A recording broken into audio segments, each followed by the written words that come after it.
6:20 নাগাদ একটা খবর পাই এবং সেই সময়তে আমরা এখানে একটা অগ্নিকাণ্ডের খবর পেয়েছিলাম। সেই সঙ্গে সঙ্গে আমার এখানকার ফায়ার ব্রিগেড, আমার এসডিপিও এখানে এবং একই সঙ্গে আমরা এলাকার কিছু লোকের সাহায্য পাই। আমরা সাজবাতি আবাসন যেখানে আছে ফ্ল্যাট আছে, এখানে আগুন লেগেছিল ভেতরে এবং আমরা সেখান থেকে বেশ কিছু মানুষ প্রায় 60 লোক আমাদের ফায়ার ব্রিগেডের টিম তারা রেস্কিউ করেছে। এসডিপিও সাহেব এবং আইসি নিজেরাও তাদের টিম নিয়ে এত মানুষকে রেস্কিউ করেছে এবং আমরা বেশ কিছু লোককে হসপিটালে পাঠিয়েছি।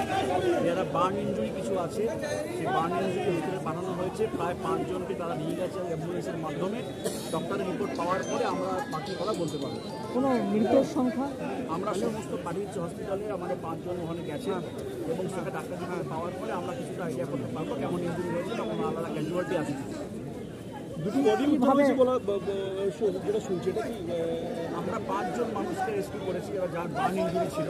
হসপিটালের রিপোর্ট পাওয়ার পরে ডাক্তার রিপোর্ট তারপরে আমরা এলাকা রয়েছে বহুতলে কিন্তু আগুন লেগে যায় হঠাৎ এবং তারপরে সেখানে দমকলের 4টি ইঞ্জিন এসে আগুন নিয়ন্ত্রণে আনার চেষ্টা করতে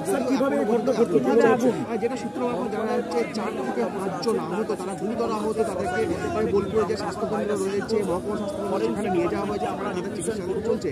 এখনো পর্যন্ত এখানে বোলপুরের অতিরিক্ত পুলিশ সুপার থেকে শুরু করে দমকলের আরও গাড়ি আনানোর চেষ্টা চলছে, যাতে যেভাবে